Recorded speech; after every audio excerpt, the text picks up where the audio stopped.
Les pido mil disculpas por el retraso. Salí como media hora antes de lo que suelo salir y de todas formas llegué media hora tarde. Pero que no vuelva a pasar.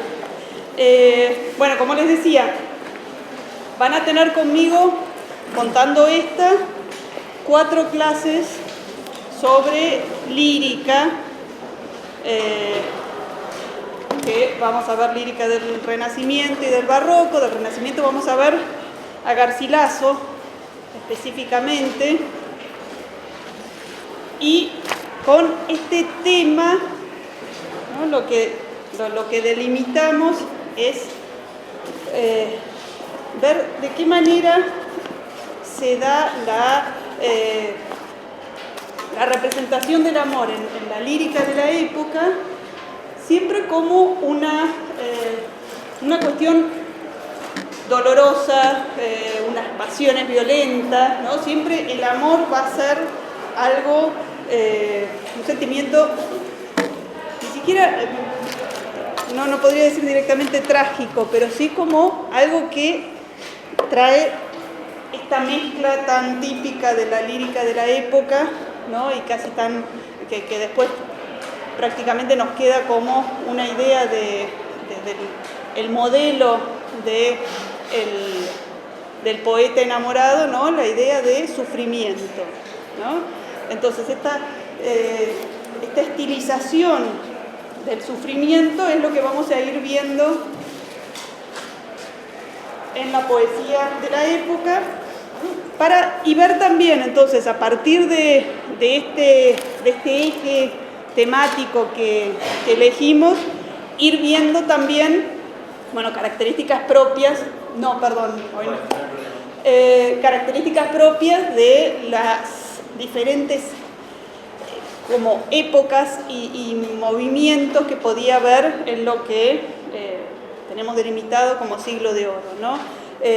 Ustedes estuvieron viendo, tienen material, y creo que también lo estuvieron viendo en clases previas, ¿no? Estas diferenciaciones que se dan entre Renacimiento y Barroco, ¿no? No sé si leyeron los materiales que tenían sobre eso, pero digo, esto va a ser muy importante, es la forma en la que más o menos vamos organizando los géneros que vamos dando durante la cursada. Una representación de algo que tiene que ver con el Renacimiento y algo que se entronca más en el Barroco. No sé si tienen todos, que yo les había, no sé si recibieron el mensaje que mandé a través del campus de tener la antología de Garcilaso para hoy. No, ahora en un rato la vamos a empezar a usar. Los que no la tengan, fíjense en el celular para ir siguiendo eso. No, imposible porque llegué tarde y no tengo tiempo. Gracias. Una pregunta así en general. ¿Cuántos ingresaron este año a la carrera? ¿Y este año, este cuatrimestre o el anterior? El anterior. Bárbaro. Bueno, no, como para ir sabiendo, y tengan en cuenta, digo, una cosa que pasa mucho, que nos pasó siempre en la carrera, es que al no haber correlatividades estrictas, uno está siempre mezclado, ¿no? Con gente que ya está terminando, otros que recién empiezan, otros que quizás no empezaron recién, pero casi no hicieron literaturas. Entonces, a veces es difícil como profesor pensar, bueno, a quién se le está hablando, ¿no? Lo que les quiero decir es, ustedes no tengan problema de acercarse, o a nosotros, los que damos teóricos, o a sus profesores de prácticos, con las preguntas que tengan, a ver qué cosas le podemos contestar, ¿no? Pero digo, es un síndrome muy de letras, o quizás hasta de Puan, ¿no? Esta sensación de que todos los demás saben de qué se está hablando y yo no, Así que no, sepan que nos pasa a todos. Así que pregunten, busquen. Ahora además también cualquier cosa se encuentra, hay muchos datos que uno los encuentra directamente en internet, pero tengan en cuenta eso y sepan que están abiertos los caminos y las vías de comunicación para eso. Bueno, a ver, vamos a ver cómo rearmo un poco la clase del tiempo que teníamos. La idea, les cuento, de estas 4 clases es, en esta y la siguiente, que va a ser el jueves que viene, vamos a trabajar más con Garcilaso. Y las otras 2 vamos a trabajar con autores del barroco, que elegimos a Lope, Góngora y Quevedo, ¿no? Como para ver un poco, aunque sea de un pantallazo rápido, de qué manera estos motivos, estos tópicos, estas formas de hablar del amor se van rearmando o realizando en estos otros autores también, ¿no? Pero entonces, primero, hay que pensar, ¿no? Si vamos a hablar ahora de poesía del Renacimiento y del Renacimiento en España, hay que pensar de qué manera el Renacimiento así en general, ¿no? Como movimiento europeo, tiene 2 tendencias que van unidas, ¿no? Por un lado, una idea de ir hacia el pasado, rescatar el pasado, rescatar la cultura clásica, y al mismo tiempo otra tendencia que va hacia el futuro, ¿no? Eso que se rescata, traerlo a la propia realidad y a las propias preocupaciones, encontrar nuevos esquemas, nuevos modos de decir lo que le pasa al hombre del Renacimiento, ¿no? Encontrar respuestas a esas situaciones en las que se encuentra. En España el Renacimiento empieza más tarde que en Italia, ¿no? Se habla en general del Renacimiento a partir de los reyes católicos y más bien desde finales del reinado de los reyes católicos, ¿no? Por supuesto la conquista de América es uno de los momentos que marca así un quiebre en España, y también algo que se da en ese año de 1492, que son 3 hechos fundamentales para lo que sería la organización del reino, ¿no? La organización de lo que va a ser después el Imperio Español, que es la conquista de Granada, ¿no? El último reducto que quedaba de reinos árabes en la península hispánica. Así que todo el territorio es ahora de la corona de Castilla y Aragón. El descubrimiento de América, ¿no? La llegada de Colón a América. Y otro hecho que es importante y se liga también bastante con nosotros es la publicación de la gramática de Nebrija, ¿no? En 1492 también se publica la gramática de Nebrija, que es justamente con una idea de darle una lengua y unas reglas al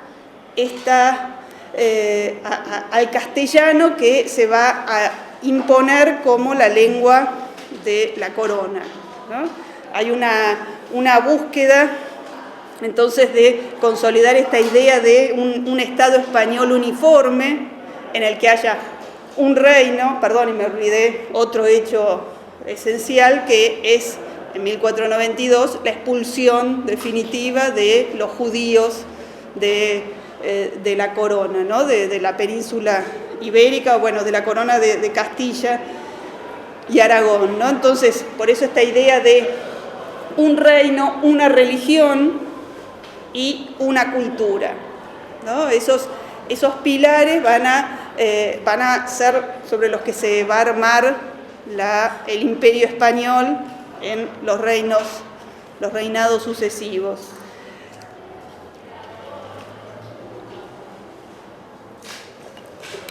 cuando se habla del Renacimiento y de la cultura del Renacimiento en España en general, no sé si ya lo encontraron, pero muchas veces van a encontrarse que se habla de un primer Renacimiento y un segundo Renacimiento, ¿no? Un primer Renacimiento que está ligado al reinado de Carlos V, el nieto de los reyes católicos, que reinó hasta 1556, desde el 16 hasta 1556, y que fue un rey así cosmopolita, se había criado en Flandes, fue un rey guerrero, anexó muchas tierras a la corona, y un segundo renacimiento englobado en lo que es el reinado de su hijo Felipe II, que lo sucede en 1556 cuando el padre abdica, y termina en 1598.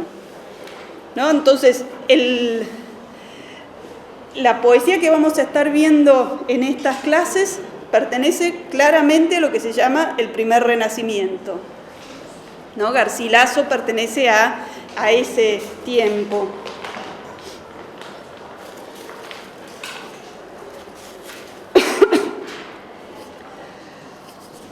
En el segundo Renacimiento ustedes van a ver, por ejemplo, no vamos a ver lírica específicamente del segundo Renacimiento, pero sí van a ver épica más adelante cuando tengan la unidad de épica con Ercilla, ¿no? Fray Luis también es un representante del segundo Renacimiento. Hago un paréntesis para recordarles que algo que dijo el profesor Vila, pero les recuerdo por las dudas para que se vayan organizando también, que tuvimos que hacer un cambio de orden en el programa, ¿no? Y después de estas clases de lírica lo que se va a ver es la parte de narrativa, que creo que es la unidad 5, me parece, no me acuerdo, pero fíjense en el programa, lo vamos a ir poniendo en el campus en el orden en el que lo van a tener, ¿no?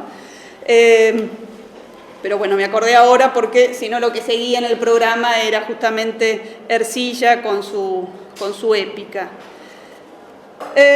Bueno, entonces, en todo este movimiento del primer Renacimiento, algo importante es esta necesidad que se va dando en España, ya con los reyes católicos, pero que a nosotros en lo que nos importa es ya con este reinado de Carlos V, que es esa necesidad de revalorizar la propia lengua y el propio arte, y la propia cultura española, ¿no? En torno a esto, vamos a pasar ahora muy rápido porque yo les dejé 2 capítulos muy interesantes de un libro de Navarrete que se llama Los huérfanos de Petrarca, ¿no? Ahí tienen 2 capítulos en los que se ve bien ese recorrido y esta propuesta que hace Navarrete de la manera en que se va apropiando y se va tomando la cultura italiana en España, ¿no? Navarrete. ¿Quieren que lo escriba? Lo tienen en el campus. ¿Puede ser que no se veía el link? A mí no me dejó entrar. No te dejo entrar. Bueno, está también yo me voy a fijar.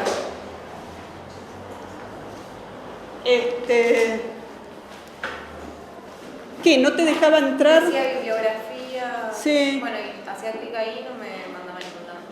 Porque se supone que ahí tiene que abrir como una carpeta donde hay varios archivos separados. A mí me pasó lo mismo. ¿Ah, sí? Sí. Ah, bueno, entonces ¿saben qué? Claro, Entonces está bien, pensé que capaz. a todos les pasó lo mismo. Yo lo puedo. ¿Eh? Yo lo puedo. Paul. Bueno, voy a hacer una cosa, voy a ponerlos todos como separados, porque a veces lo pongo todo junto como para que sea en una carpeta que esté todo junto, pero Quizás entrando desde el campus y no desde el link se sale. puede ser, sí. Esos links se ponen directamente cuando en el mail pones, que yo pensé que podía ser cómodo, ¿no? Cuando pones el título de lo que está, sí, exactamente como está, se pone directamente un link. Se arma como ese hipervínculo, pero... ¿Eh? Capaz Claro, sí, no, lo voy a poner no como una carpeta donde haya varias cosas juntas, sino uno por uno, porque están de todas formas, son todos documentos separados, pero hay una función que es poner carpeta y ahí adentro, pero bueno, tienen estos dos capítulos de Navarrete que son importantes para lo que vamos a ir viendo,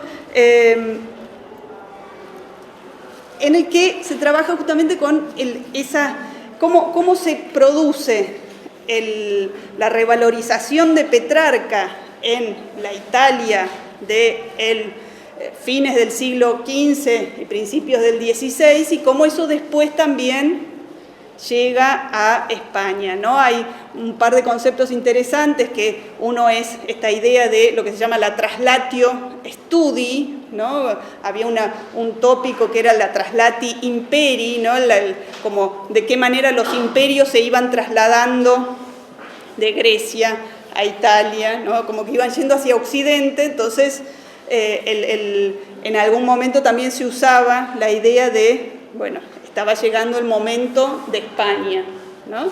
Y del mismo modo en que se trasladaban las fuerzas políticas, el imperio, cuál era el imperio importante en cada época, se consolidaba y se daba la idea también de que la cultura de ese imperio se iba a ir como imponiendo, perdón la redundancia, a los otros, ¿no? Como iba a ser la cultura importante de cada época.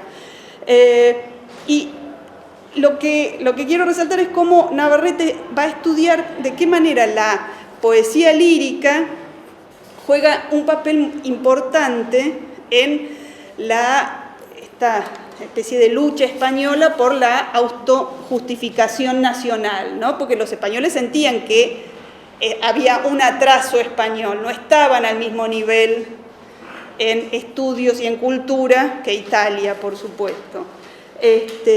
Y de qué manera entonces la determinación española de reclamar una herencia europea, ¿no? De reclamar nosotros somos parte de,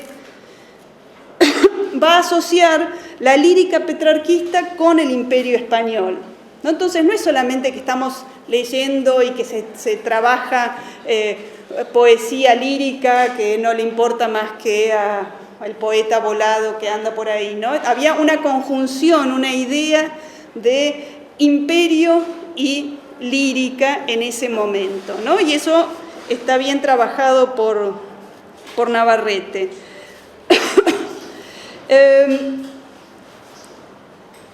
La idea era de qué manera entonces los logros culturales de la lírica que se habían obtenido ya en Italia podían formar un cuerpo de literatura y una cultura que también diera brillo y lustre a España, ¿no? Pensemos además la importancia de que estamos en el momento de la consolidación de las lenguas vernáculas como una lengua, como como una lengua culta y como una literatura culta que esté al mismo nivel que las letras clásicas, ¿no?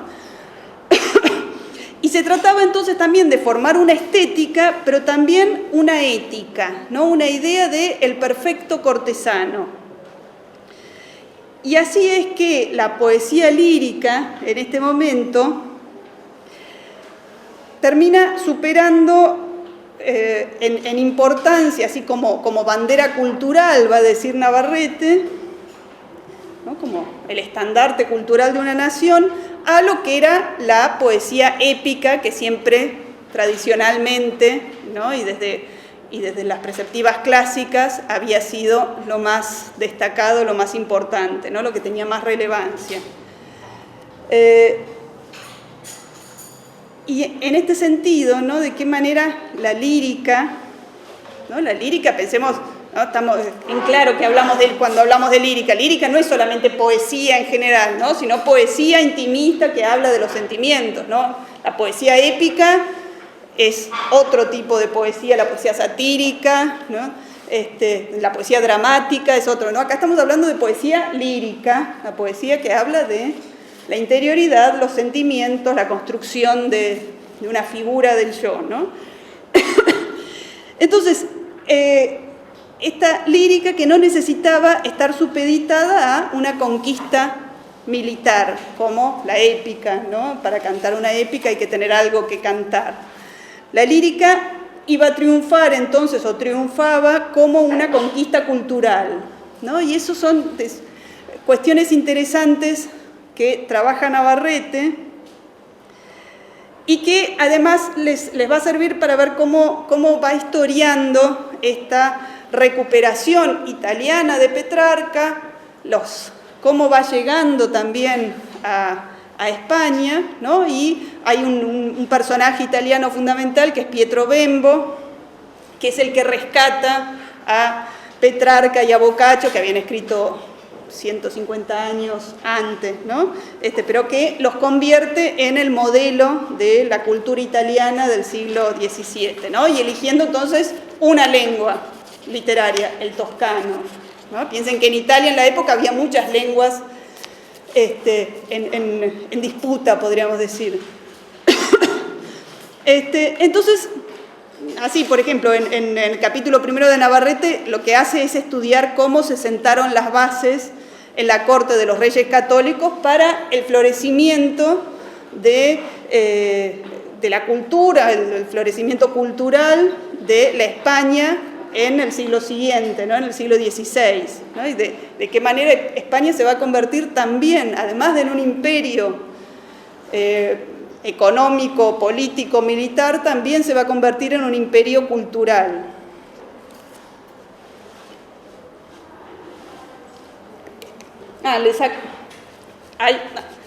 Yo para ponerles capítulos enteros y no andar cortando, por ejemplo, hay una parte en el final de este capítulo primero de Navarrete, que es la introducción, que es un apartado que es sobre metodología, que no me interesa, ¿no? De metodología que tiene que ver con todo su libro. Por supuesto, están invitados a leerlos, pero no es algo que vamos a estar nosotros trabajando. Y, por ejemplo, sí, en el capítulo segundo desarrolla la apropiación española del cortesano, ¿no? El cortesano es un diálogo humanista italiano, escrito por Baltasar de Castiglione,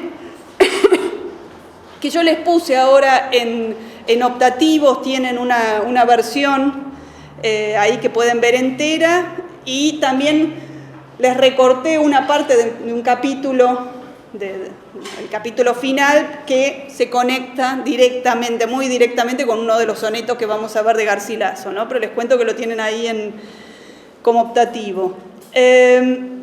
Y también entonces es interesante ver cómo trabaja ahí Navarrete el papel que tuvieron Garcilaso y Boscán, Juan de Boscán, en la entrada del petrarquismo en España, ¿no? Boscán, ya van a ver, es otro cortesano mayor que Garcilaso y que entre los dos fueron los artífices de esta transformación de la literatura y de la poesía que se da en esta época, en el principio, en el primer cuarto, digamos, del siglo XVI en España, ¿no? Y en esto de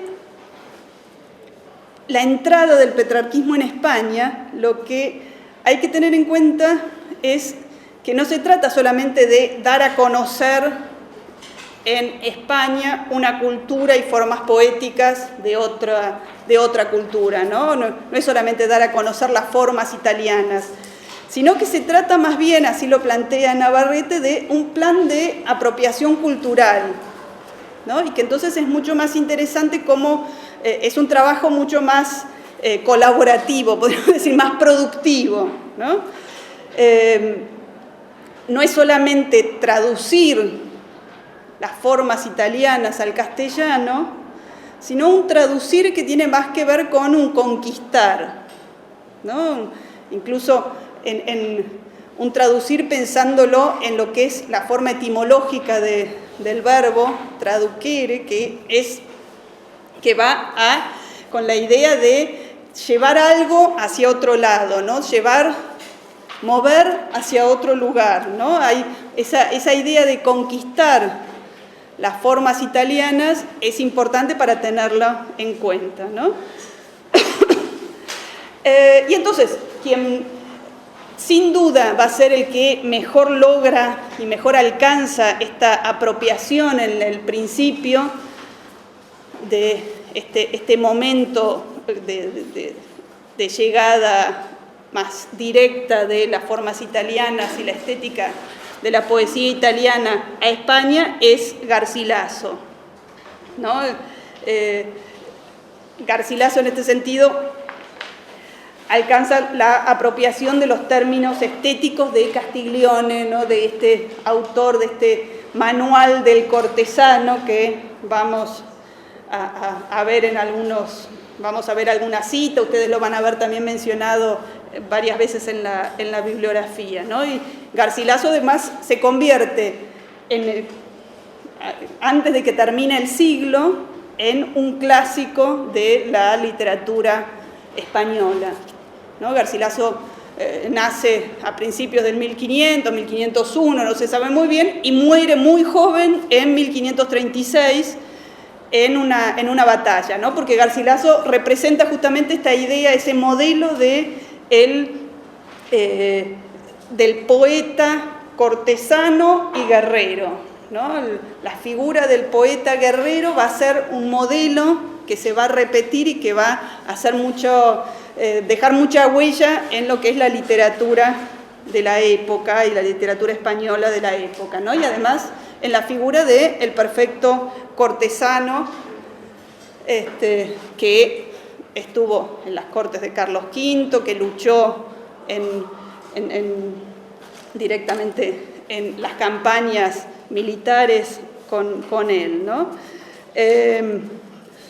Con muchos conflictos también con la corte y con Carlos V, pero bueno, es esa figura del perfecto cortesano. Y entonces, como les decía, ¿no? Es importante ver esto de qué manera tanto Garcilaso como Boscán transforman la naturaleza de la lírica española del siglo XVI. Van a ver en la bibliografía, lamento que no lo hayan podido leer los que quisieron abrirlo, ¿no? Pero siempre se va a contar y va a aparecer esta idea, una anécdota, que es así como la anécdota fundacional de la lírica española de este momento, que es que el nuncio papal, Navallero, en las bodas de Carlos V, les dice a Boscán y a Garcilaso: ¿por qué no prueban ustedes con las formas italianas? ¿No? Y ese momento, ese impulso que siempre se cuenta, ¿no? Parece como algo que cambia y transforma lo que es la lírica de la época, ¿no?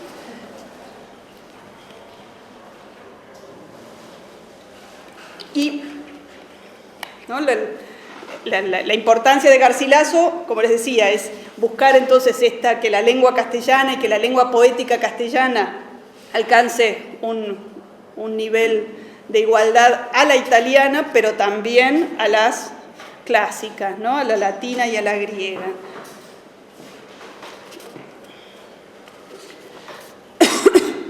Justamente este texto del cortesano que mencionamos es un texto que traduce Boscán, ¿no? Y que en 1534 Boscán termina su traducción del cortesano, y es una forma de introducir, además de con la poesía que los dos escribían, Boscán y Garcilaso, introducir toda esta estética de Castiglione, que tomaba las enseñanzas de Bembo, que recogía el modelo de Petrarca, Boccaccio y los petrarquistas posteriores, ¿no? Este diálogo, entonces, que les digo, del cortesano, sentó las bases no solamente de lo que sería el comportamiento elegante del cortesano, ¿no? De cómo tiene que ser un cortesano, sino los principios estéticos y artísticos de la poesía del momento. Es importante tener en cuenta, ¿no? De qué manera, porque en este sentido nos habla justamente de su poética y de su estética, la cuestión de que es un texto que de ninguna manera transmite una preceptiva ni una teoría regulada, no va a ser una preceptiva artística con reglas a seguir, ¿no? Justamente lo que se propone es una estética que es contraria a toda idea de preceptiva, ¿no? De decir las cosas se hacen así, de tal manera, con tales reglas, algo fijo, ¿no? Como era en realidad hasta ese momento también gran parte de lo que era la poesía y la lírica, y la poesía en general de la época, ¿no? Y esto tiene implicancias no solamente para la literatura, para la poesía, sino era un principio que regía y que se proponía como rector de todas las artes y de la forma de actuar y de moverse y de relacionarse de los cortesanos, de la aristocracia, de los hombres del humanista aristocrático de la época, ¿no? ¿Cómo se consigue el arte para los principios del cortesano? Ya dijimos, no reglas fijas, nada estricto, sino que el arte se transmite y se consigue a partir de la gracia. ¿Cómo se consigue la gracia? Que es lo que sería como equivalente también a la elegancia, ¿no? La gracia, la elegancia se consigue a partir de seguir el ejemplo de los que tienen gracia y elegancia, seguir el ejemplo de los modelos artísticos, ¿no? Ahora después vamos a hablar también de imitación y de qué quiere decir esto de seguir los modelos, ¿no? Pero seguir esos modelos y seguir a quienes tienen esto tan inacible como la elegancia, la gracia, de una manera en la que no se note el artificio, ¿no? Que no se note que se está haciendo un esfuerzo, que no se note que estoy tratando de copiar, de hacer, ni siquiera, no solo no tratando de que no se note la copia, ¿no? Que eso ya vamos a ver que no importaba, la idea no es la misma idea de originalidad que tenemos nosotros, ¿no? Pero, sino que un arte que no parezca arte, ¿no? Que no parezca que hay un esfuerzo y un artificio, algo que tiene que salir con naturalidad, ¿no? Entonces, en el capítulo 2 de Navarrete van a ver de qué manera se puede seguir esa construcción de este ideal artístico, y como les digo, no es solo artístico, sino también vital, de la aristocracia italiana y también castellana. Pero les quería leer una parte de Navarrete, que lo tienen ustedes en la página, está en la página 70, pero yo se los leo ahora, que es un fragmento del cortesano en los que, ¿no? Como les dije, es un diálogo, entonces piensen además la importancia de la forma diálogo en el Renacimiento, ¿no? La forma diálogo es justamente como lo contrario de un manual en el que se dan preceptivas, ¿no? Son personajes que van dialogando, van hablando, hay alguno que muchas veces parece, uno se da cuenta, bueno, este es el que tiene la posta, ¿no? Pero no hay una cosa de maestro-discípulo del todo claro, ¿no? Son varios que se reúnen, conversan y las ideas surgen y lo que podríamos decir, los preceptos, que no son preceptos, ¿no? Van surgiendo de ese diálogo. Entonces, acá la pregunta de dónde procede la gracia, les leo. Pero pensando yo mucho tiempo entre mí de dónde pueda proceder la gracia, no curando ahora de aquella que viene de la influencia de las estrellas, no preocupándome por la que viene así como, bueno, nacida naturalmente o nacida por influencia divina, podríamos decir, hallo una regla generalísima, la cual pienso que más que otra ninguna aprovecha acerca de esto en todas las cosas humanas que se hagan o se digan, ¿no? Fíjense en esto no es solamente en tal arte, en bailar, en todas las cosas humanas que se hagan o se digan, ¿no? y es huir cuanto sea posible del vicio que de los latinos es llamado afectación, ¿no? Huir de la afectación, huir de la idea y de la marca del artificio. Nosotros, aunque en esto no tenemos vocablo propio, podremos llamarle curiosidad o demasiada diligencia y codicia de parecer mejor que otros, ¿no? Entonces, esta forma de traducir afectación lo trata de decir hablando de curiosidad, demasiada diligencia, mostrar demasiado esfuerzo. Y sigue entonces, ¿no? Usando en toda cosa un cierto desprecio o descuido, con el cual se encubra el arte y se muestre que todo lo que se hace y se dice se viene hecho de suyo sin fatiga y casi sin haberlo pensado, ¿no? Entonces, hay dos conceptos acá importantes. Esta idea de huir de la afectación, así se consigue la gracia, y eso se logra con esta idea de el descuido, ¿no? Como un cierto descuido que en italiano es sprezzatura, lo van a encontrar, se los escribo, pero lo van a encontrar aquí en Navarrete, lo pone varias veces en...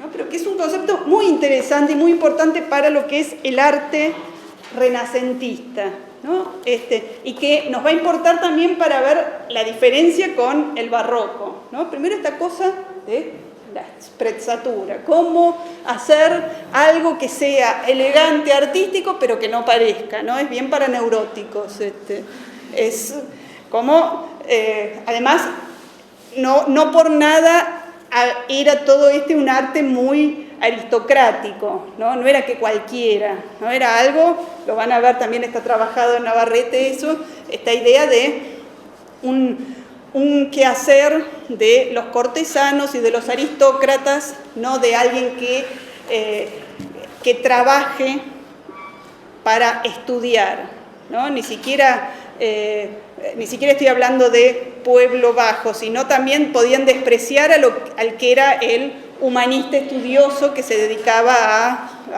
a dar clases de gramática, por ejemplo, ¿no? Era otro tipo era un ámbito muy aristocrático en este sentido, ¿no? Entonces, esta idea del descuido, ¿no? De hacer las cosas como naturalmente, y va a ser importante para leer a Garcilaso, ¿no? Porque si hay algo que parece y que da ese sentido los versos de Garcilaso es esta construcción perfecta de la naturalidad y de la suavidad de los versos. Después uno empieza a analizar y se encuentra que está lleno de cuestiones pensadas y muy armados, ¿no? Pero entonces, el otro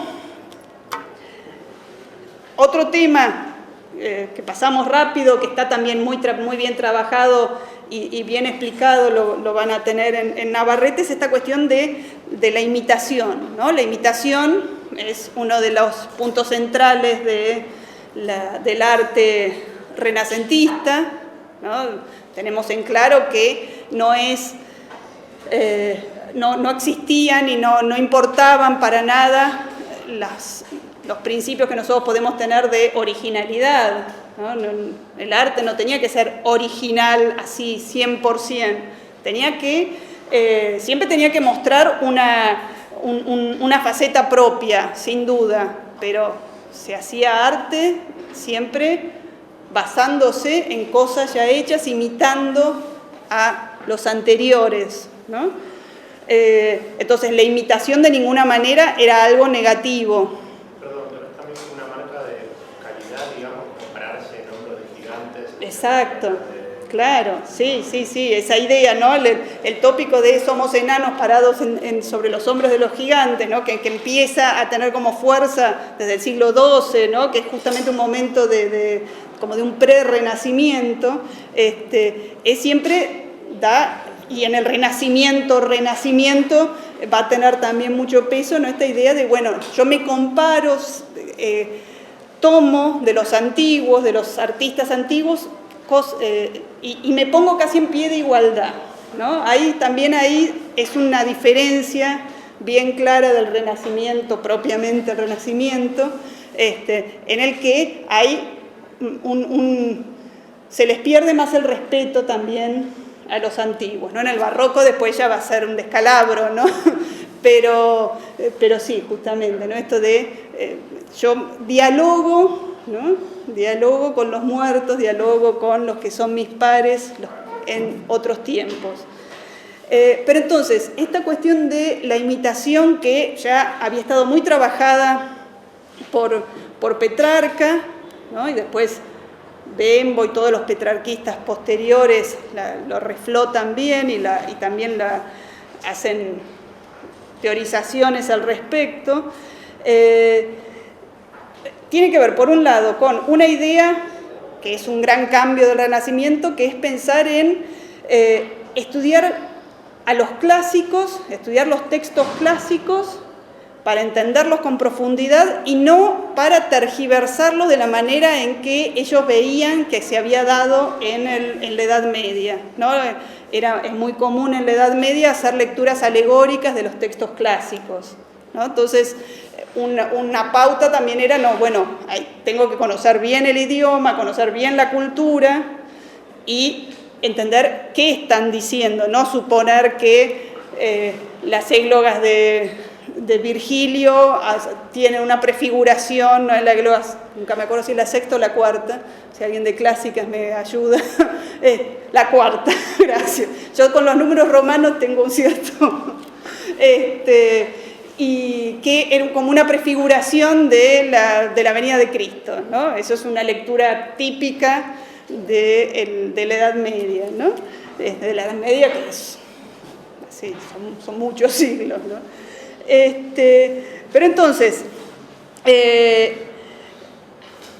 esta nueva forma también de relacionarse con los clásicos propone con el arte clásico, la literatura clásica, hacer lo que Petrarca va a llamar como una imitación no servil, ¿no? No una imitación servil de ponerse como un esclavo y quedar atado a lo que hicieron los otros, sino una imitación compuesta, ¿no? Yo tengo algo mío, saco de los mejores, elijo lo que más me sirve y hago una cosa nueva, ¿no? Por eso, una de las metáforas que usa Petrarca y que se repite mucho y que es muy clara para pensar en esto es la metáfora de las abejas, ¿no? Va a decir, el artista tiene que ser como las abejas que va libando en flores de todo el jardín, cada una diferente, pero después produce su propia miel, ¿no? Entonces, esa idea hay que tener siempre en cuenta para pensar en el arte de esta época y en la literatura de esta época, ¿no? Nosotros no vamos a estar, pero lo van a ver también en las notas, de qué manera tantas veces, por ejemplo, Garcilaso toma un verso de Petrarca, de Virgilio, una idea que reelabora, retuerce y hace otra cosa, ¿no? Ese era el principio y la idea de la imitación que tenía que manejarse, con la que tenía que manejarse el buen artista del Renacimiento. Nunca una copia uno a uno, sino esta imitación de la excelencia de los antiguos, ¿no? De lo que de un estilo, ¿no? Otra vez, estamos con estas cosas inmateriales tan típicas de estas estéticas del Renacimiento, ¿no? La otra metáfora que se usa mucho es que una obra tiene que parecerse a la de su modelo como un hijo se puede parecer a un padre, que hay un aire, pero no una identidad, una similitud, ¿no? Pero como metáfora productiva la mejor es siempre esta de las abejas. Entonces, Boscani y Garcilaso van a van a poner en marcha todos estos principios, ¿no? Procurar imitar a los italianos, a los antiguos también, ¿no? A los clásicos, y lo que se busca es una forma de verso elegante, tersa, que reproduzca un poco las formas italianas y las formas clásicas también, ¿no? Entonces, por ejemplo, ustedes lo tienen algo explicado en la guía de métrica y versificación, también en los otros artículos que les dejé para esta introducción, ¿no? Pero esta idea de cómo se cambia con la entrada de las formas métricas italianas, ¿no? Se cambia de lo que sería un paradigma de versos mucho más cortos, con el octosílabo como el verso casi más usado, a pasar al endecasílabo, ¿no? El endecasílabo sonaba rarísimo para los castellanos de esta época, ¿no? Porque el endecasílabo no se basa en cuestiones de solamente medir la cantidad de sílabas, sino en unos ciertos periodos rítmicos, ¿no? Eso lo tienen explicado en la guía de versificación. Entonces, incluso una de las críticas que les hacían con estos primeros intentos de Boscani y Garcilaso era que parecía que los versos que escribían parecían prosa, no se notaba que fueran versos, ¿no? Porque es muy distinto si uno lee coplas castellanas de poesía más tradicional a lo que es el verso italiano, ¿no? El verso del endecasílabo, que el que logra manejarlo y hacerlo ingresar perfectamente al castellano va a ser Garcilaso, ¿no? Hubo otros intentos antes y no fueron tan buenos, no lograron esa elegancia que logra Garcilaso trabajando con lo que son los periodos rítmicos del endecasílabo, ¿no? Bueno, hay otras cosas de diferencias entre los dos tipos de tradiciones poéticas, pero que las tienen mencionadas en los textos, lo van a poder ver.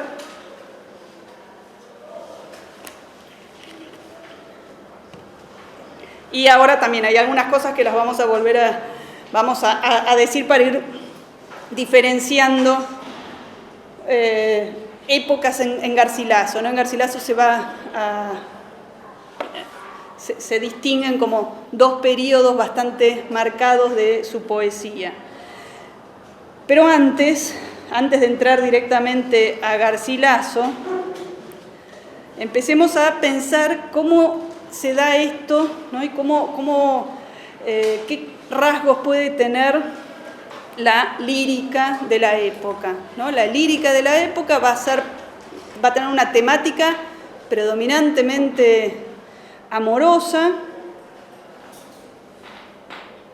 de amores heterosexuales, siempre se habla de el amor hacia una dama, y es sin duda el petrarquismo, Petrarca y sus continuadores, el que pone la lírica amorosa en un plano de excelencia, ¿no? Y en este sentido es interesante pensar que se puede conectar esta poesía de tipo intimista que busca siempre la subjetividad del yo y los efectos del amor en el alma del sujeto poético, se puede conectar con los principios del humanismo, precisamente, ¿no? El humanismo, ¿qué va a resaltar? Va a resaltar la dignidad del hombre, las infinitas posibilidades que tiene el hombre para transformar su vida, y va a proclamar siempre ideas que tienen que ver con la individualidad, la libertad, ¿no? Y esos van a ser los valores supremos del humanismo, ¿no? Entonces, es interesante conectar este tipo de poesía intimista que cobra tanto peso en estas épocas con esos principios del humanismo, ¿no? Se podría decir entonces que esta poesía renacentista puede verse como un efecto personal y lírico del humanismo. ¿no?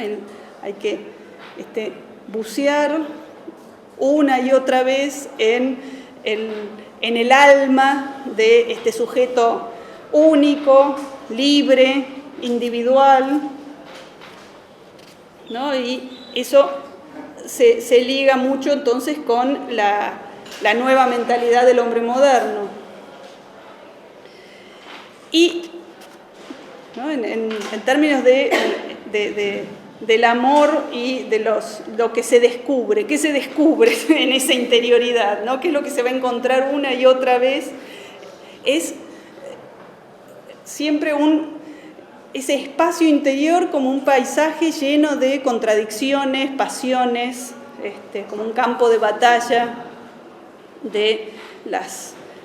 en tensión de las pasiones humanas, ¿no? Y interesa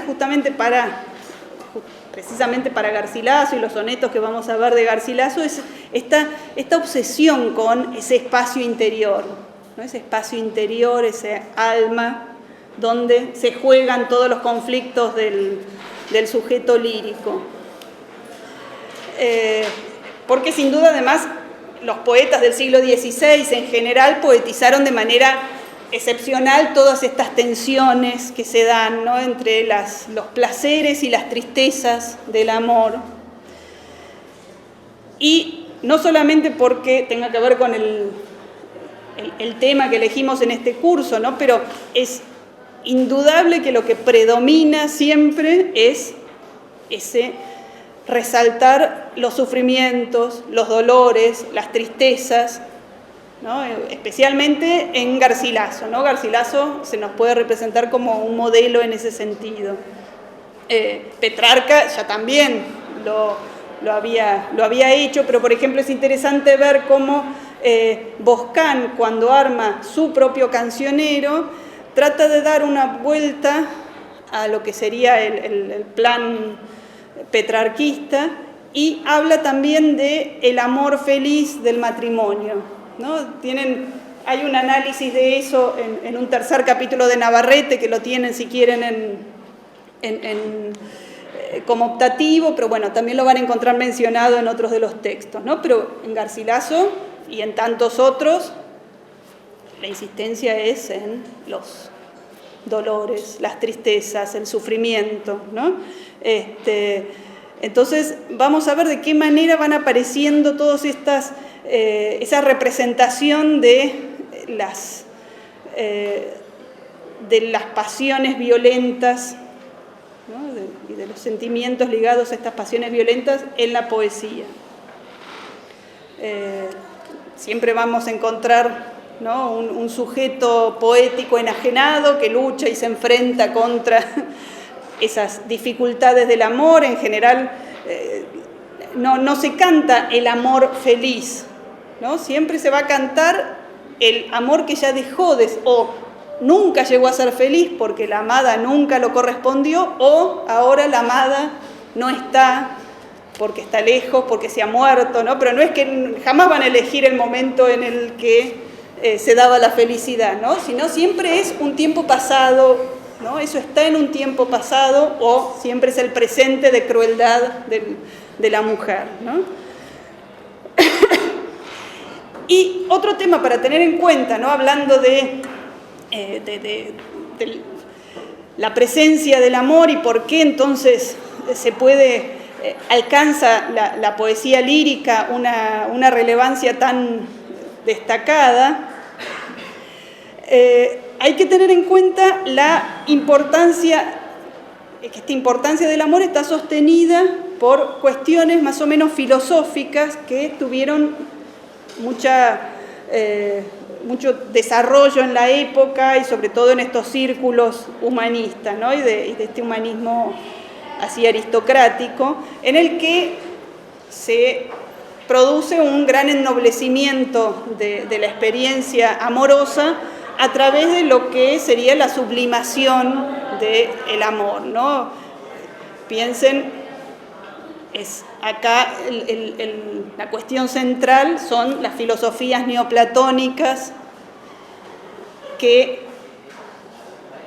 reescriben a Platón y a los neoplatónicos posteriores, ¿no? Ficino es la figura principal de este neoplatonismo renacentista, León Hebreo también, ¿no? Pero lo importante es esta idea de el amor humano como un camino de unión con lo divino, ¿no? Como en el banquete de Platón, pero conectado con otras cosas que lo hacen neoplatonismo.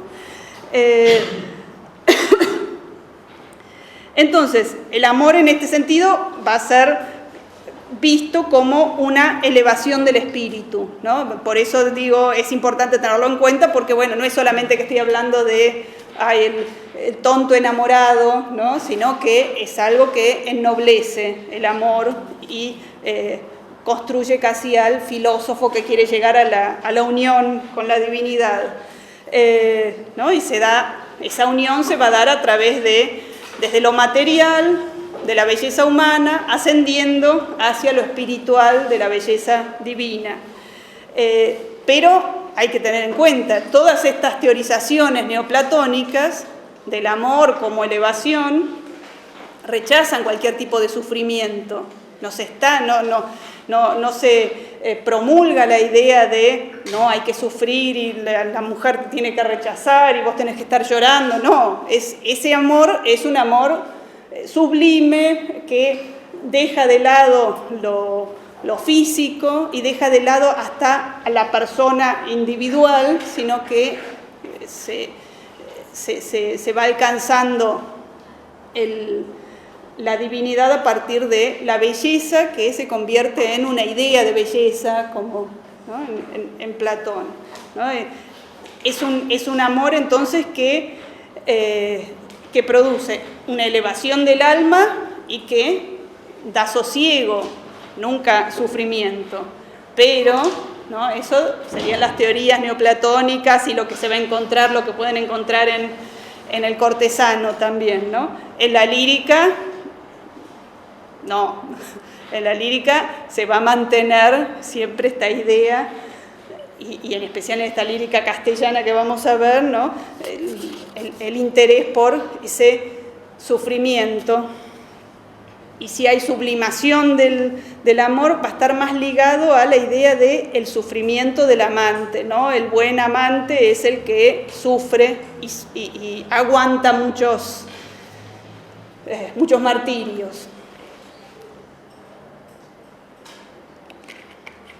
¿No? Se va a buscar siempre en la lírica la expresión entonces de una pasión que desborda. La poesía va a hablar va a representar la violencia de las pasiones humanas, ¿no? Y siempre la norma, vamos a ver, es el amor como un mal, como una enfermedad. Vamos a ver de qué manera se va a ir representando estas ideas del amor, ¿no? Y como esto no es algo que se inventa en este momento, para nosotros, así como en esta fase de estar estudiando la literatura de esta época, es importante pensar en cuáles son las filiaciones de ciertos tópicos o imágenes que vamos a ir encontrando. No es algo que surge de la nada, por supuesto, estas representaciones, ¿no? Y por otro lado, tener en cuenta que buscar fuentes o buscar el origen de ciertas imágenes y tópicos no nos va, no es lo que hace a la poesía en sí, ¿no? Ni al estudio de la poesía, pero sin duda, para estudiar la literatura es útil conocer con qué elementos se está armando, ¿no? Como para ir viendo también qué cosas se continúan, qué cosas se traicionan, qué cosas se van transformando y mezclando, ¿no? Entonces, y a lo largo de los textos que vamos a ir viendo y de los diferentes autores también es interesante ir viendo cómo un mismo tópico se transforma, ¿no? Y cómo se va actualizando y mezclando.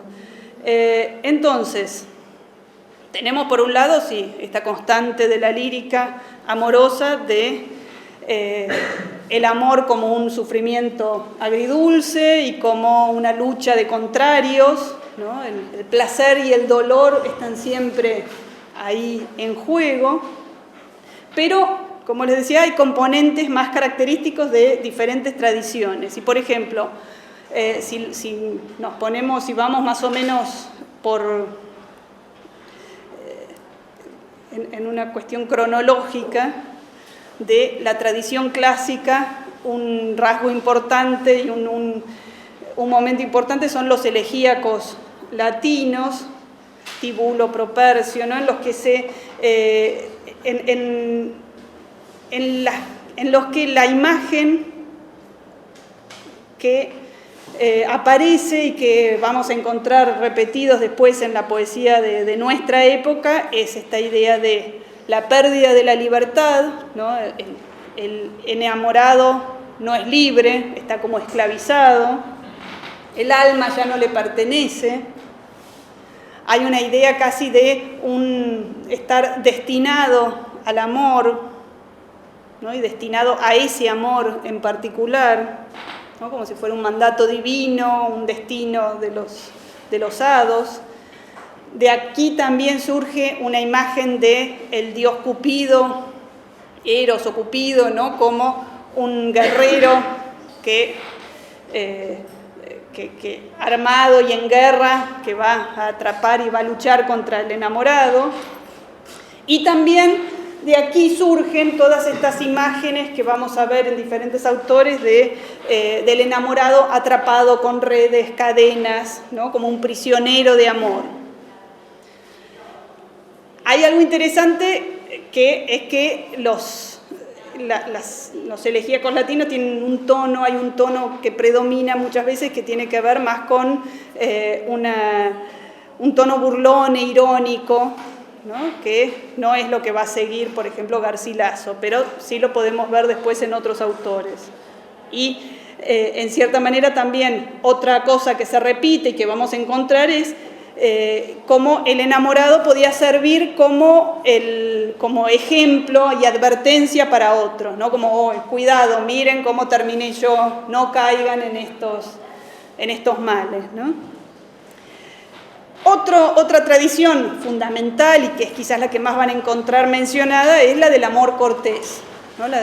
El amor cortés de los trovadores provenzales, que va a estar muy presente en lo que se llama la poesía cancioneril castellana del siglo XV, y que lo más esencial y más básico del amor cortés es esta idea del vasallaje de amor, ¿no? El enamorado se pone a disposición de la amada como si la amada fuera su señor feudal.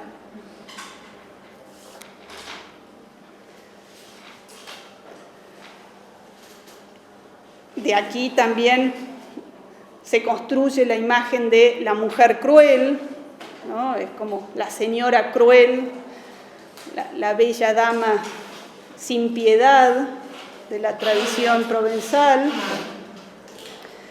que va a someter al enamorado a toda una serie de tormentos, cárceles, enfermedades, y sobre los que se va a quejar el poeta enamorado, ¿no? Es un amor, el amor cortés es un amor siempre de penas, inaccesible, un deseo nunca, siempre creciente y nunca concretado, ¿no? Y hay como un júbilo en el sufrimiento que se repite una y otra vez, ¿no? Y en este sentido hay algo en el plano de la expresión que se conecta justamente con esta idea, ¿no? Este júbilo en el sufrimiento, ¿no? Las paradojas van a ser una de las marcas más claras también de realización de este tipo de poesía, ¿no? Y de cómo representar este amor. Y, por ejemplo, es la idea de vivo porque no muero, ¿no? El querer morir de amor y el estar en ese sufrimiento constante, deseando la muerte, pero no queriendo la muerte, porque si llega la muerte se va a alegrar tanto que va a volver a vivir, ¿no? Van a haber toda una serie hay coplas que trabajan justamente con ese sentido, ¿no? Y por eso hay muchos juegos de palabras, muchas construcciones así conceptistas. Y este amor cortés, como les decía, es algo que está muy, muy presente en la poesía así, cercanísima de Boscán y Garcilaso, que fue en lo primero que los dos se ejercitaron, que es la poesía de los cancioneros castellanos, ¿no? Y que, por ejemplo, uno de los rasgos que va a tener la poesía de cancionero es el constante representaciones alegóricas, espacios alegóricos, el camino, la idea de la selva oscura, ¿no? El lugar estrecho, la cárcel, ¿no? Como toda una serie de espacios sombríos que pareciera que se está representando la naturaleza, pero no tiene nada que ver con la representación de la naturaleza de la poesía ya más renacentista, ¿no? Y también algo propio de los cancioneros castellanos y que va a estar muy presente en toda la poesía española es que esta idea de el amante muy esforzado, ¿no? El amante que sufre muchos inconvenientes y que se sobrepone a todo, ¿no? Y aquí hay algo que se puede conectar también con la figura de estos poetas cortesanos, de cancioneros, que eran también caballeros, guerreros, ¿no? Hay una idea de aventura, de caballerosidad que está muy presente en lo que son las representaciones castellanas. Y por otro lado, ¿no? Otra de las tradiciones esenciales es justamente la petrarquista, ¿no? El amor petrarquista, que se va a nutrir del neoplatonismo, como les decía, y también del dolce stil nuovo de Dante, ¿no? Y de esos poetas en los que una norma, algo para distinguir y para delimitar un poco estas figuras del amor petrarquista es la idea de la adoración de una amada idealizada, la amada vista casi como un ángel humano, que se produce, por ejemplo, no se da el mismo tipo de sufrimiento tortuoso del amor cortés, la amada nunca es tan cruel, ¿no? Pero hay siempre una melancolía por la ausencia, por la muerte, por el rechazo, pero una melancolía más aplacada, ¿no? En el plano de cómo se realiza esta poesía, y que lo vamos a ver en Garcilaso y en sus diferentes épocas, hay un trabajo mucho más sensorial con las imágenes, ¿no? Se busca la sensualidad de las imágenes, aparece la naturaleza tratando de copiarla miméticamente. Y otra cosa que va a ir describiendo este tipo de tradición es la relación con los mitos clásicos, ¿no? El utilizar mitos clásicos para compararse, para que el enamorado se compare a ciertas situaciones, ciertas historias, figuras mitológicas que sufrieron castigos infernales, por ejemplo, ¿no?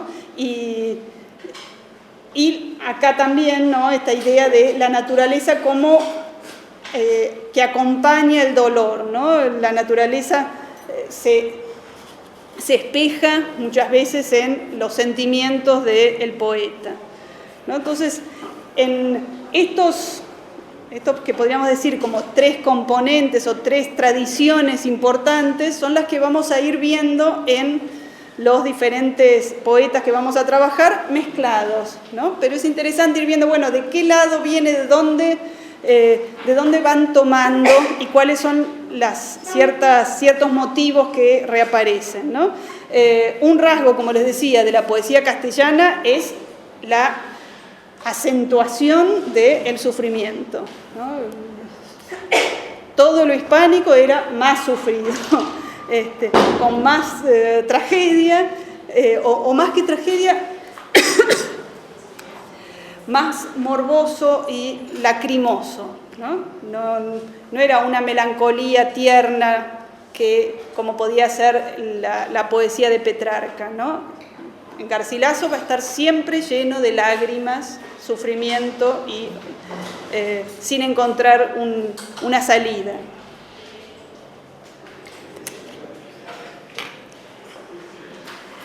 En la poesía posterior después se va a ir viendo de qué manera el amor ya deja de ser el tema principal. Por ejemplo, ya en los poetas del Segundo Renacimiento no es el amor el tema único y principal, sino que se va a encontrar una mayor diversificación de temas, más aún después en el Barroco, y en el Barroco hay otra cuestión interesante que es cómo todos estos tópicos de llantos y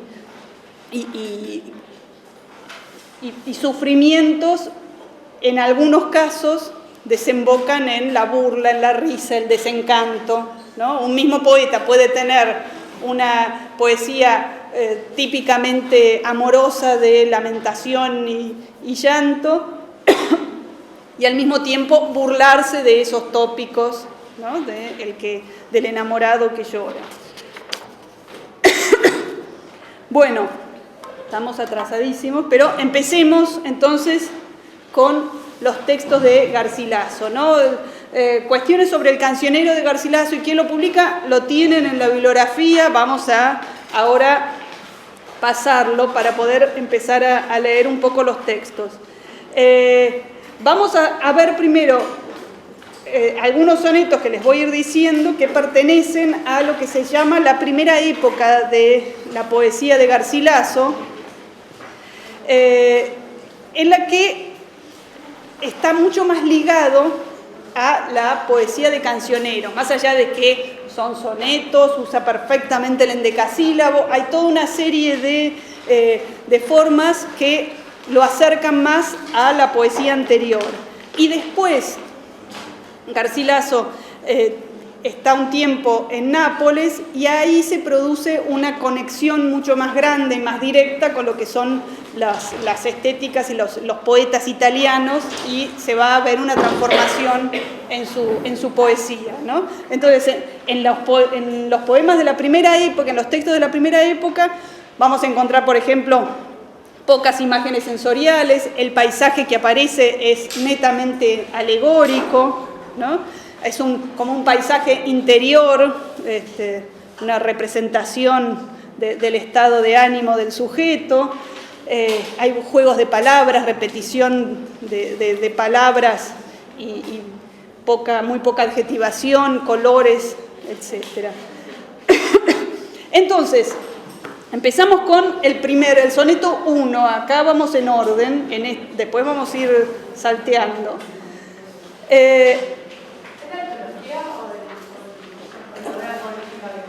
No te oigo. ¿Es la antología o la obra poética que están pensando? Es la antología, porque la obra poética, bueno, la pueden encontrar también, pero acá están ya seleccionados los que más vamos a ver. Si quieren pueden ir abriendo, es lo mismo si abrís el libro de obra poética, vamos diciendo los sonetos, ¿no? Que vamos a ver. La idea es ver algunos sonetos que no vamos a llegar a los que pensaba para nada, y la vez que viene ver las églogas, que ya creo que, bueno, sin duda lean la égloga primera para la vez que viene. Profe, la vez que viene sería el próximo jueves, ¿no? Sí, el lunes no hay clase. Ok. Sí, el lunes no hay clase. Bueno, soneto 1. Cuando me paro a contemplar mi estado y a ver los pasos por donde me han traído, hallo según do anduve perdido, que a mayor mal pudiera haber llegado. Mas cuando del camino estoy olvidado, a tanto mal no sé por dó he venido. Sé que me acabo, y más he yo sentido, ver acabar conmigo mi cuidado. Yo acabaré que me entregué sin arte a quien sabrá perderme y acabarme, si quisiere, y aún sabrá querello. que pues mi voluntad puede matarme, la suya, que no es tanto de mi parte, pudiendo, ¿qué hará si no hace yo? Esas terminaciones, queré yo, hace yo, es quererlo, hacerlo, pero que en la época todavía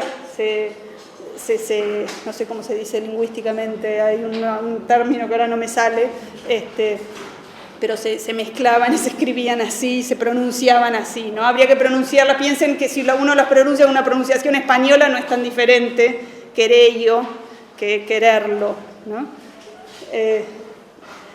Pero bueno, a ver, ¿qué tenemos acá? Fíjense cómo se proclama desde el primer verso la idea de ¿qué hago? Me paro a contemplar mi estado, ¿no? Esa idea de introspección, el yo, el sujeto como el objeto central de interés, de observación, y qué es lo que contempla, ese espacio interior que crea, ¿no? Y que dibuja, podríamos decir, ¿no? El alma es el asunto de interés principal. Se nota, como les decía, en esta primera lectura uno puede ver que está lleno de las conexiones con lo que son la poesía cancioneril, ¿no? Esta idea de alegorismos, la idea de un camino, ¿no? ¿Está hablando de un camino real? No, es el camino de la vida, a dónde he llegado, a dónde estoy, ¿no? Es un espacio de representación alegórica que no tiene nada que ver con la naturaleza, ¿no? Por otro lado, también esto de la falta de adjetivos, los juegos de palabras, ¿no? Fíjense cómo, sobre todo en los tercetos, ¿no? Yo acabaré que me entregué sin arte a quien sabrá perderme y acabarme, ¿no? Se repiten, se juega con variaciones de los términos, de los verbos, esas son formas típicas de la poesía cancioneril y de lo que es la primera época de Garcilaso, ¿no? Pero entonces, aquí vemos también claro de qué manera la introspección usa un motivo de una larga tradición para hablar de ese espacio, de ese yo, de ese sujeto, que es la vida como un camino, ¿no? Un motivo clásico. Y el yo se presenta como mirando su estado, su situación actual y los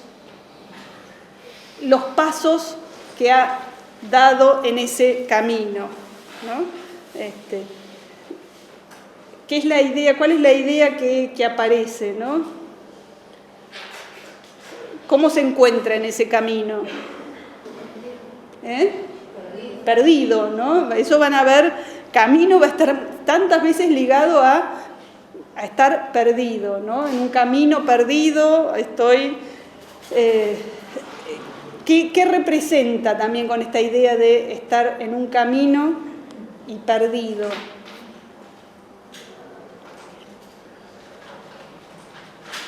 ¿No? Si pensamos justamente en... El antroposentrismo, claro, ya nosotros antelocéntrico capaz uno siempre por ahí se nota que podía ser...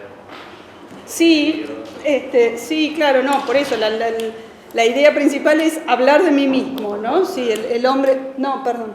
El hombre es el centro. Pero... ¿en qué sentido acá habla de amor?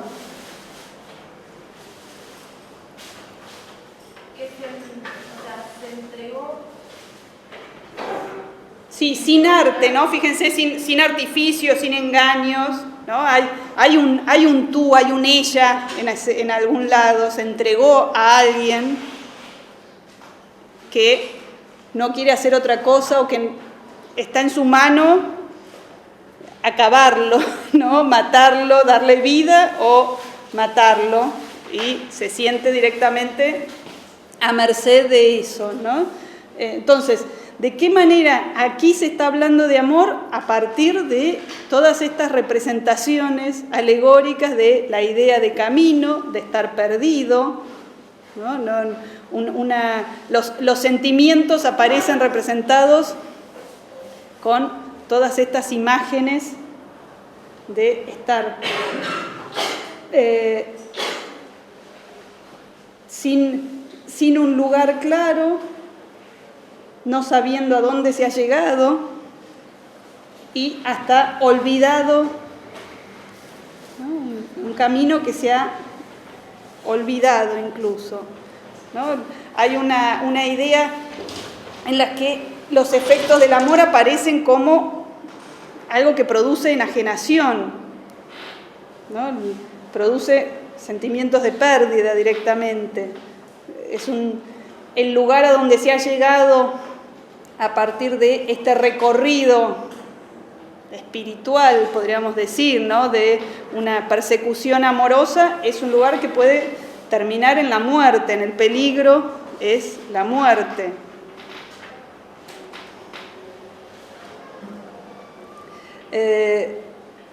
Fíjense que en el final del segundo cuarteto, sé que me acabo y más he yo sentido ver acabar conmigo mi cuidado, ¿no? ¿Cuál es mi cuidado? Mi preocupación. ¿Mi preocupación cuál es? El amor, ¿no? Entonces ahí se da también una paradoja muy propia de un tema de ¿qué pasa con el amor después de la muerte? No quiero morir porque va a morir también conmigo mi preocupación, mi cuidado, lo que a mí me interesa, ¿no? Esto se lo remarco porque va a volver a aparecer en Garcilaso y va a ser importante después también en lo que veamos de Quevedo, ¿no? Y vemos también, por ejemplo, la figura de la amada cruel, ¿no? Es una amada que sabe y tiene la potestad de terminarlo, ¿no? De acabarlo. Fíjense, por otro lado, también en Garcilaso siempre es interesante ir viendo las palabras que riman, ¿no? Y cómo se van construyendo sentido a partir de los términos que están en rima en el final, porque además en el final de los versos, ¿no? Porque no solamente tienen sentido,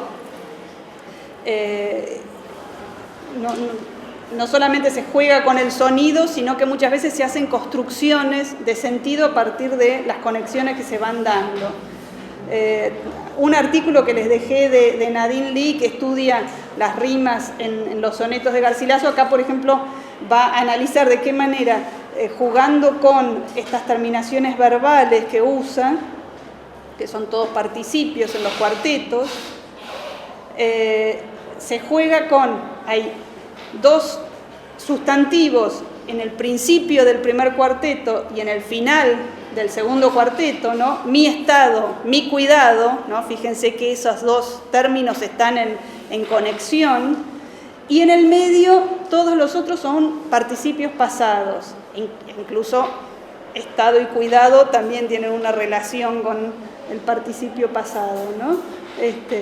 Los pasos por donde me han traído, según yo anduve perdido, que a mayor mal pudiera haber llegado, olvidado, venido, sentido, y termina con cuidado, ¿no? Como una idea, se resalta una idea de un proceso acabado que solamente se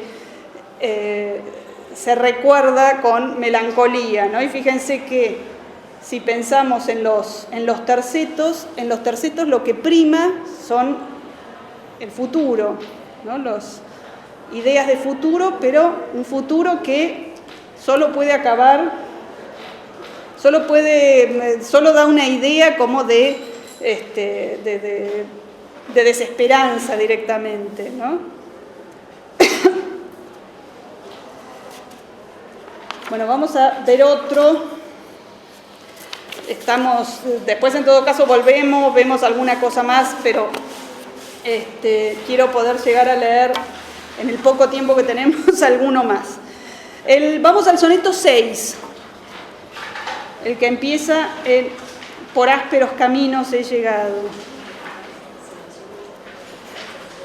¿No? Que este soneto, así como el primero, que este primero que lo puso Boscán cuando editó las obras de Garcilaso, este sexto está bastante conectado porque también tiene como un cierto tono de soneto prólogo de cancionero, en el que el sujeto poético se contempla a sí mismo y reflexiona sobre la situación en la que está, los errores cometidos y si puede cambiar eso, ¿no? Eso es algo que aparece mucho en los cancioneros petrarquistas. Pero vamos a ver las imágenes que van apareciendo acá. Por ásperos caminos he llegado, aparte que de miedo no me muevo, y si a mudarme a dar un paso pruebo, allí por los cabellos soy tornado. Mas tal estoy que con la muerte al lado, busco de mi vivir consejo nuevo, y conozco el mejor y el peor apruebo, o por costumbre mala o por miado. Por otra parte, el breve tiempo mío y el errado proceso de mis años, en su primer principio y en su medio, mi inclinación, con quien ya no porfío, la cierta muerte, fin de tantos daños, me hacen descuidar de mi remedio. ¿No? Fíjense acá cómo otra vez aparece esta imagen del camino, ¿no? Y el camino errado y el camino áspero, dificultoso, y va a estar lleno el soneto, si ustedes se fijan, de semas ligados a lugar, ¿no? La idea de estar en un lugar. Y si uno mira los cuartetos, y en especial el primer cuarteto, ¿no? Es una representación perfecta de una idea de inmovilidad obsesiva, ¿no? Una obsesión de la que uno no se puede librar, ¿no? Estoy acá, por ásperos caminos he llegado, aparte que de miedo no me muevo, y si a mudarme a dar un paso pruebo, ¿no? Si intento cambiar, allí por los cabellos soy tornado, ¿no? Fíjense de qué manera logra construir Garcilaso estas imágenes como muy concretas en realidad, ¿no? Porque parece que habla de acciones, de un estado, de estar en un lugar, pero que están al mismo tiempo transmitiendo y hablando de estados de ánimo, de sensaciones, de situaciones, de conflicto amoroso, espiritual, lo que sea, ¿no? Es una descripción perfecta de una idea de obsesión, de adicción casi, ¿no? Y fíjense cómo sigue en el segundo cuarteto. Mas tal estoy que con la muerte al lado, busco de mi vivir consejo nuevo, ¿no? Trato de salir, estoy en el filo de la muerte, busco otra cosa, y conozco el mejor y el peor apruebo, o por costumbre mala o por miado, ¿no? Acá, por ejemplo, este verso de y conozco el mejor y el peor apruebo es un tópico conocidísimo, muy de muy lejana data, ¿no? Esto de ahora no me sale cómo es la forma, pero bueno, esta idea de sé lo que es bueno, pero me inclino hacia lo malo, ¿no? Hay una... sí, no, es una ceguera, pero no, estaba tratando no importa, decir cómo era en latín una de las formulaciones. No, pero es esta oposición, fíjense, de razón y deseo, ¿no? Razón y gusto. Yo sé que esto es malo, pero apruebo lo otro, ¿no? Me inclino hacia lo otro. Las ideas que recurren una y otra vez entonces en este soneto es la idea de obsesión, de estar inmovilizado y de mantenerse en ese error, ¿no? Fíjense además también cómo la idea de error aparece en los tercetos, Por otra parte, el breve tiempo mío y el errado proceso de mis años, en su primer principio y en su medio, ¿no? Fíjense, además, cómo va a jugar con el primer principio y en su medio, y después con el fin, que está en el anteúltimo verso. A lo que todo lo mueve es la inclinación, ¿no? Ese gusto, ese deseo que no puedo dejar de lado y que hacen descuidar de mi remedio, ¿no? No puedo evitar y no puedo salir de este círculo de daño en el que estoy metido. Vamos a ver otro, el cuarto. Seguimos en las... Perdón si voy un poco rápido, después en todo caso quizás si hay más tiempo volvemos, pero quiero que nos vayamos metiendo un poco en cómo es esta tónica de la lírica de Garcilaso en este sentido. Acá otra vez, ¿no? Tenemos conflictos del espacio interior y constantes mudanzas, y vamos a ver de qué manera también se representan y se personifican los estados de ánimo. Un rato se levanta mi esperanza, más cansada de haberse levantado, torna a caer, que deja a mal migrado, libre el lugar a la desconfianza. ¿Quién sufrirá tan áspera mudanza del bien al mal, oh corazón cansado? Esfuerza en la miseria de tu estado, que tras fortuna suele haber bonanza. Yo mismo emprenderé a fuerza de brazos, romper un monte que otro no rompiera, de 1000 inconvenientes muy espeso. Muerte, prisión, no pueden, ni embarazos, quitarme de ir a veros como quiera, desnudo espíritu u hombre en carne y hueso. Entonces, no, fíjense, esta personificación primera de la esperanza y después también de la desconfianza, y al mismo tiempo, en este abatimiento del dolor, la escisión del sujeto, porque ¿quién es el sujeto? El que tiene la esperanza, la desconfianza, o fíjense que aparece también la figura de un yo o de un sentimiento de individualidad en migrado, ¿no? Deja mal migrado, ¿no? Aunque yo no quiera, le deja el lugar a la desconfianza, ¿no? Y presten atención a estas cuestiones de los lugares y del espacio, ¿no? Aparece una y otra vez la idea del espacio que se tiene que conquistar y que es algo sobre lo que se lucha. Y en la exclamación, en las preguntas de la exclamación siguiente, ¿no? Esta idea de dar ánimos a este corazón que está en continua mudanza y con áspera mudanza, ¿no? Fíjense el sentido de acá fortuna tiene el sentido es una tormenta, fortuna es una forma de llamar a la tormenta, entonces tras la fortuna suele haber bonanza, después de la tormenta habrá bonanza, y el cambio importante que se produce en los tercetos, donde hay un esfuerzo, un voluntarismo, acá una pasión fuerte está puesta en el levantarse, ¿no?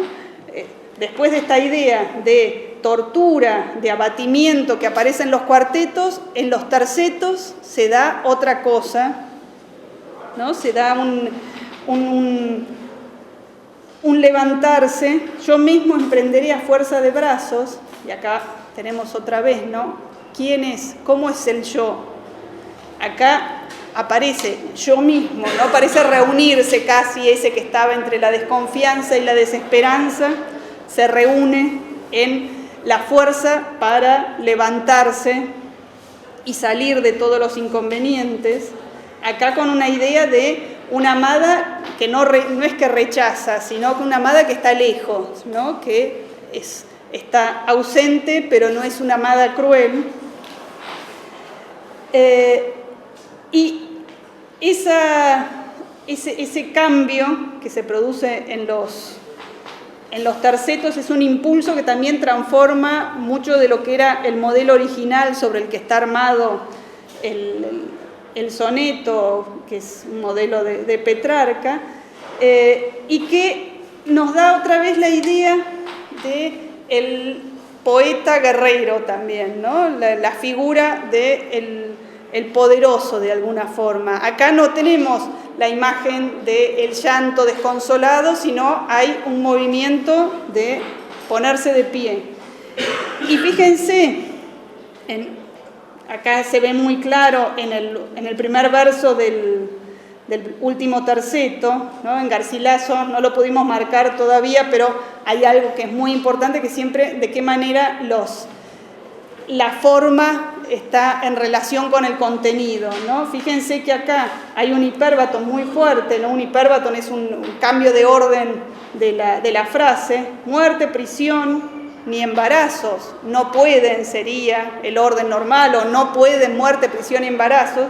Y acá está puesto justamente el cambio, el verbo está en el medio como dando una idea justamente de prisión, que es lo mismo que está diciendo el verso, ¿no?